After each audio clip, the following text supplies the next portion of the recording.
வணக்கம், சாவித்ரி சமையலுக்கு உங்களை வரவேற்கிறேன். இப்போ அருமையான சுவையில் கத்திரிக்காய் தொக்கு வித்தியாசமான சுவையில் எப்படி செய்யலாங்கிறத பார்க்கலாங்க. இது இட்லி, தோசை, சப்பாத்தி, ஆப்பம், இடியாப்பம், சாப்பாடு, புலாவ், பிரியாணி இது எல்லாத்துக்குமே வச்சு சாப்பிட ரொம்ப அருமையாக இருக்குங்க. கத்திரிக்காய் தொக்குலேயே பல வகை இருக்குங்க. இப்போ நான் இந்த கத்திரிக்காய் தொக்கு ரொம்ப சிம்பிளாக எளிமையான முறையில் செய்திருக்கேங்க. இது சட்டுன்னு செய்திடலாம். இந்த மாதிரி சைஸில் ஒரு 9 கத்திரிக்காய் எடுத்துருக்கேங்க. இந்த தொக்கு செய்ய கத்திரிக்காய் தொக்கு செய்யறதுங்க. கத்திரிக்காய் இந்த மாதிரி முழுசு முழுசாக நறுக்கி போட்டிருக்கேங்க. மேலே இருக்கிற நுனியில் காம்பு பகுதியை நறுக்கி எடுத்துட்டேங்க.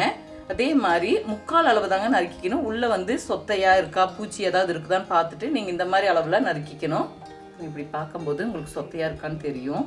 நீங்கள் முழுசாக நறுக்கி இருக்கக்கூடாது, பிரிஞ்சு வந்துடும். இந்த மாதிரி முழுசு முழுசாக போடுறதுனால ஒரு 3/4 அளவில் தான் நறுக்கிக்கணும். இதை தண்ணியில் போட்டுக்கலாம்.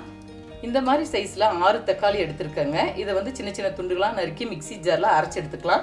தண்ணி சேர்க்காம நல்லா நைஸாக அரைச்சி எடுத்துக்கலாங்க. கத்திரிக்காவை நல்லா வதக்கிறதுக்குங்க 1 டேபிள் ஸ்பூன் எண்ணெய் விட்டுருக்கேன். எண்ணெய் சூடாகட்டும். தண்ணி நல்லா வடிச்சு எடுத்துருணுங்க, இல்லாட்டி உங்களுக்கு சடச்சடன்னு தெரிக்கும். முடிஞ்சால் ரொம்ப அதிகமாக ஈரமாக இருந்தால் ஒரு காட்டன் துணியிலையும் கூட தொடச்சி எடுத்துக்கலாம். இப்போ கத்திரிக்காவை சேர்த்து மீடியம் ஃப்ளேமில் ஒரு 3/4 பதத்துக்கு நல்லா வதங்கி வர அளவுக்கு வதக்கி விட்டுக்கணும். அப்போ தான் டேஸ்ட்டாக இருக்கும்.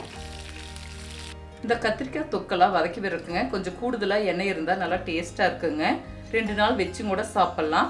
இப்போ 4 டேபிள் ஸ்பூன் அளவுக்கு எண்ணெய் விட்டுக்கலாம். தாளிக்க 1/2 டீஸ்பூன் சோம்பு, சிறுதுண்டு பட்டை, 2 ஏலக்காய், 5 கிராம்பு, 2 பிரியாணி இலை.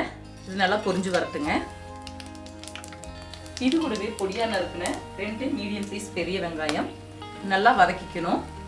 இது கூடவே பெரிய சைஸில் 5 பூண்டு பல் பொடி பொடியாக நறுக்கி வச்சுருக்குங்க. வெங்காயமும் பூண்டு பல் நல்லா லேசாக செவந்து வர அளவுக்கு நல்லா வதக்கி விட்டுறணும். ஈரப்பதமே இருக்கக்கூடாதுங்க. இது கூடவே சிறிதளவு கருவேப்பிலை. இப்போ வெங்காயம் பூண்டு நல்லா வதங்கிடுச்சுங்க. இந்த மாதிரி நல்லா செவந்து வர அளவுக்கு வதக்கி விட்டுக்கணும். இப்போ அரைச்சி தக்காளி விழுது சேர்த்திக்கலாம். மீடியம் ஃப்ளேம் வச்சுக்கணுங்க, தெரிக்கும். இதுக்கு தேவையான அளவுக்கு உப்பு சேர்த்திக்கலாம். நல்லா வதங்கி வரட்டும். தண்ணி எதுவும் சேர்த்தலை, நல்லா வதங்கி வரட்டும். தக்காளி கொஞ்சம் வதங்கி வந்த பிறகு நம்ம மசாலா பொடி எல்லாமே கலந்துக்கலாங்க.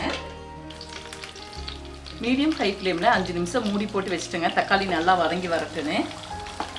நல்லா வதங்கி வரும்போது தாங்க மசாலா பொருள் எல்லாம் சேர்க்கணும். இன்னும் கொஞ்சம் பச்சை வாடை போய் நல்லா எண்ணெய் பிரிஞ்சு வரணும். இப்போ மசாலா பொருள் எல்லாமே கலந்துக்கலாங்க. 1/4 டீஸ்பூன் மஞ்சள் பொடி, 1 டேபிள் ஸ்பூன் மிளகாய்த்தூள். மிளகாய்த்தூள் அவங்கவுங்க காரத்துக்கு தகுந்த அளவு சேர்த்துக்கலாம். 1/2 டேபிள் ஸ்பூன் மல்லித்தூள், 1 டீஸ்பூன் கரம் மசாலா தூள். இன்னும் கொஞ்சம் தக்காளி எல்லாம் நல்லா வதங்கி இந்த மசாலா பொருள் எல்லாமே நல்லா வதங்கி எண்ணெய் பிரிஞ்சு வரட்டுங்க. மூடி போட்டுக்கலாம், தெரிக்கும். கத்திரிக்காய் இந்த பக்குவத்தில் வதங்கினா போதுங்க. நம்ம கிரேவியில் போடும்போது ஒரு 5 நிமிஷத்தில் உங்களுக்கு நல்லா வெந்துடும் பாருங்க. இப்போ நல்லா மசாலா பொருள் தக்காளி எல்லாம் வதங்கி இந்த மாதிரி எண்ணெய் பிரிஞ்சு வரணும். அப்போ தான் உங்களுக்கு டேஸ்ட்டாக இருக்கும், பச்சை வாடை போய். இந்த கிரேவி கூட நம்ம ஒரு 300 ml தண்ணி சேர்த்திக்கலாங்க. மிக்ஸி ஜார் அலாசின தண்ணியே ஒரு 300 ml சேர்த்திக்கிறாங்க. நல்லா கொதிச்சு வரட்டும். கத்திரிக்காய் சேர்த்து ஒரு 5 நிமிஷம் கொதிக்க வச்சா போதும். நல்லா கொதிச்சு வந்த பிறகு தான் கத்திரிக்காய் சேர்த்தணும். இப்போ நல்லா கொதிச்சு வருதுங்க. வதக்கி வச்சிருக்கிற கத்திரிக்காவை சேர்த்துக்கலாம். கொஞ்சம் உப்பு பத்தாதுங்க, உப்பு சேர்த்துக்கலாம். நல்லா ஒன்று சேர கலந்துட்டு ஒரு 5 நிமிஷம் மூடி போட்டு வச்சிடலாங்க. நல்லா கத்திரிக்காய் வெந்து வரட்டும்.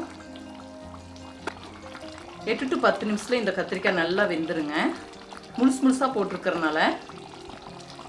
இப்போ கத்திரிக்காய் தொக்கு தயாராகிடுச்சுங்க. கடைசியாக பொடியாக நறுக்குனா மல்லித்தலையை கலந்து விட்டுக்கலாம். இப்போ அருமையான சுவையில் சுலபமான முறையில் கத்திரிக்காய் தொக்கு செய்துட்டேங்க. இது வித்தியாசமான சுவையில் நல்லாயிருக்கும். இதே முறையில் செய்து பாருங்கள். இந்த வீடியோ பிடிச்சிருந்தால் லைக் பண்ணுங்கள், ஷேர் பண்ணுங்கள், சப்ஸ்கிரைப் பண்ணுங்கள், கமெண்ட்ஸ் பண்ணுங்கள். அடுத்த வீடியோவில் சந்திக்கலாம்.